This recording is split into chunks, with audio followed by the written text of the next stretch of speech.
Gorbachev was invited to the G7 summit in London.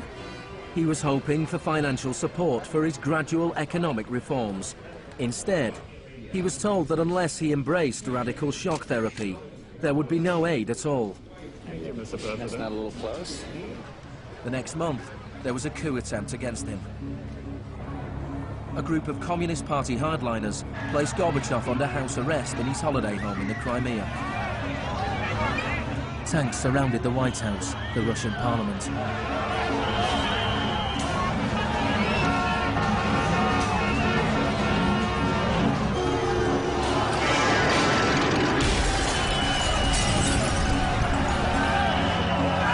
Amid the chaos of street clashes, it was obvious that to reinforce their position, the hardliners would have to resort to violence. Such action between the people and the security forces has not been seen since the early days of the Russian Revolution. By dawn this morning, amid a sea of debris, it was becoming clear that the coup was disintegrating. The Russian parliament building was unscathed, the military had not made their move. Inside, Boris Yeltsin was more powerful than ever.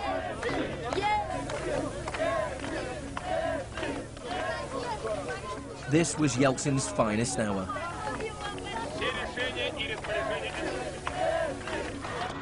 Gorbachev was released and he returned to Moscow, but he had lost much of his power. Я выражаю признательность за принципиальную позицию россиянам, президенту России Борису Николаевичу Ельцину. In December 1991, the Soviet Union was dissolved, a profound shock for the Russian people. Yeltsin was now in charge of economic policy for the Russian Federation. The free market came to Russia. There was chaos. The adoption of Chicago school policies in Russia marked the beginning of a new chapter in the free market crusade. It was all shock, no therapy.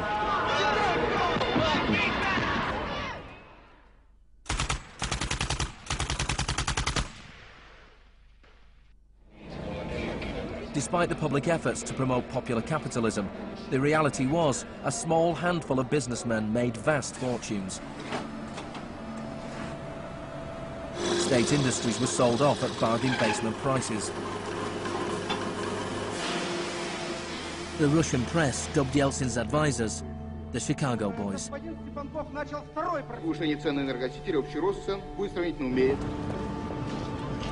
Yeltsin's shock therapy meant that in 1992, the average Russian consumed 40% less than in 1991.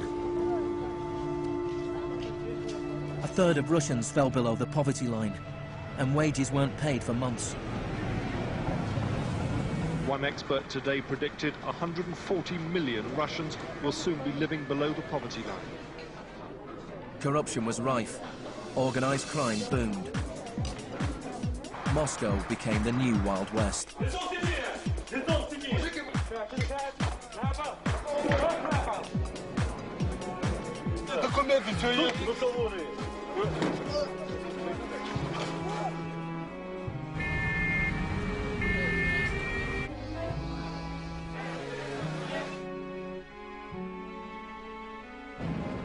The majority of Russians opposed the Chicago Boys' radical vision for their country. In March 1993, Parliament made a crucial decision. It voted to repeal the special powers it had given to Yeltsin. Yeltsin declared a state of emergency.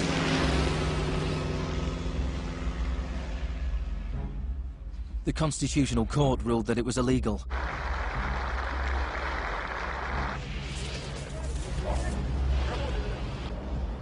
On September 21st, Yeltsin took the Pinochet option and dissolved Parliament. Сегодняшнего дня прерывается осуществление законодательной, распорядительной и контрольной функций съезда народных депутатов. The West threw its weight behind Yeltsin. We feel that Boris Yeltsin is the best hope for democracy in Russia. 2 days later, Parliament voted to impeach Yeltsin by 636 votes to 2. Thousands of supporters of the Parliament gathered outside the White House and marched on the television station.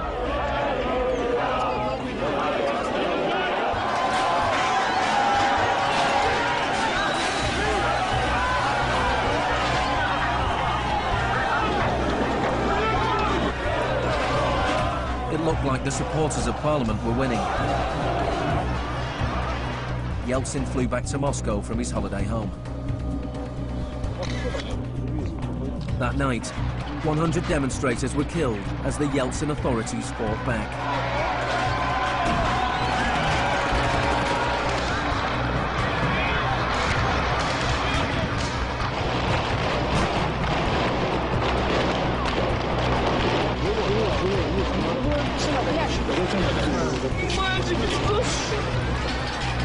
On the 4th of October, he ordered troops to storm the White House, shelling the very building he had defended 2 years earlier.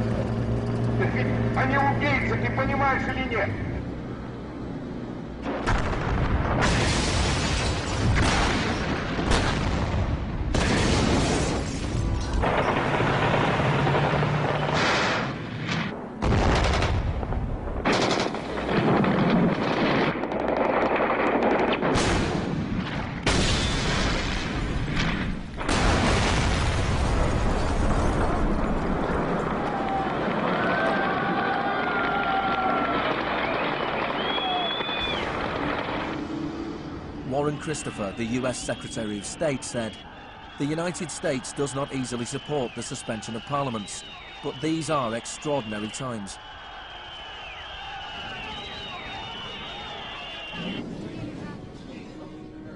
Yeltsin now had absolute power.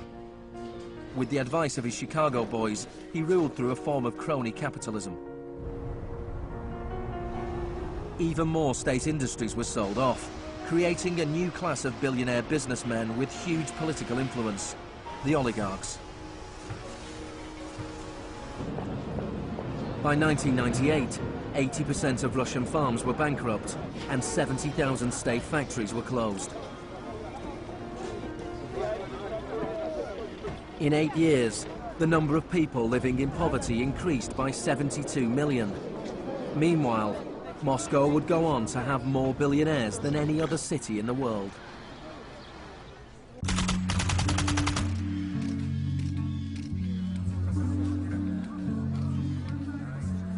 Good afternoon. Thank you for coming. Today it is my honor to announce that I'm submitting the name of Donald Rumsfeld to be Secretary of Defense. I look forward to serving our country again. Rumsfeld had been Secretary of Defense before under Gerald Ford. Then, the enemy we were supposed to fear was the Soviet Union. I'm not saying with certainty that the Russians are coming. I'm saying the trends are here. I'm not saying the Russians are 10 feet tall. I'm saying they used to be 5'3". They're now 5'9½", and they're growing. Now there was a new enemy closer to home. On September the 10th, 2001, Rumsfeld made a speech laying out his plans to privatize much of the US military. Milton Friedman would have been proud. He said, "The topic today is an adversary that poses a serious threat to the security of the United States of America. This adversary is one of the world's last bastions of central planning. It governs by dictating 5-year plans. Perhaps this adversary sounds like the former Soviet Union, but that enemy is gone. This adversary is closer to home. It's the Pentagon bureaucracy. Today, we declare war on bureaucracy." The next day, American Airlines Flight 77 crashed into the Pentagon, killing 184 people.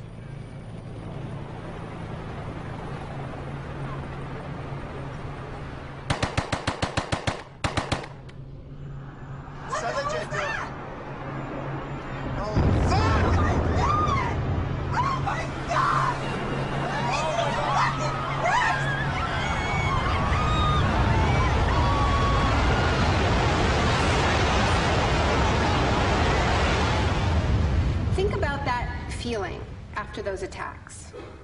Who are these people? Where did they come from? Why do they hate us? There was a total loss of collective narrative.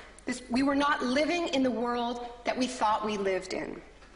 And we kept hearing from our political leaders that everything we thought we understood before the attacks no longer applied. There was a new phrase, pre-9/11 thinking.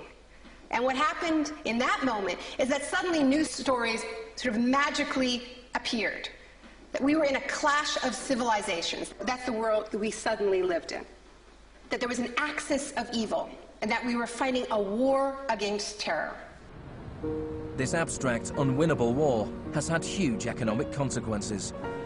Before 2001, Homeland Security barely registered as an industry. Today, it is bigger than Hollywood and the music industry combined.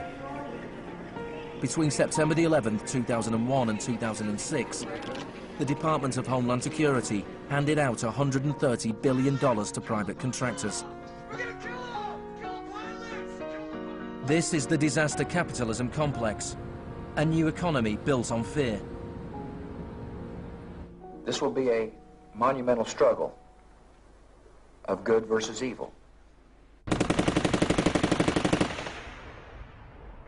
The best defense against terror is a global offensive against terror, wherever it might be found. The first phase of this war was the bombing of Afghanistan.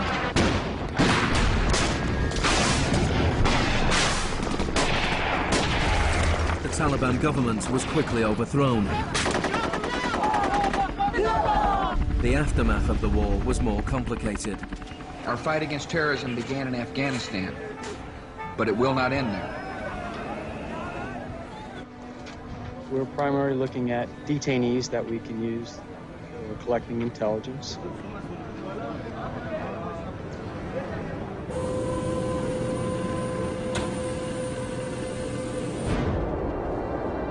Guantanamo was the first time that the techniques of the Kubark Manual were explicitly and publicly being used by American forces, officially sanctioned in the White House and openly broadcast on television around the world.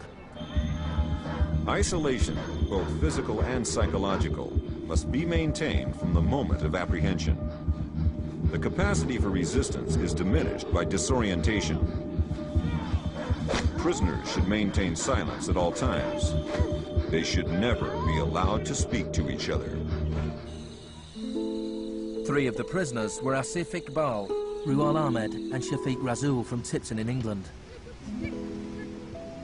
They spent more than 2 years in Guantanamo before being released without charge. Mentally, yeah, you couldn't speak to nobody, you couldn't do nothing, you couldn't stand up. And just sitting there, you'd be in your thoughts all the time thinking, what the hell's going on, where the hell am I?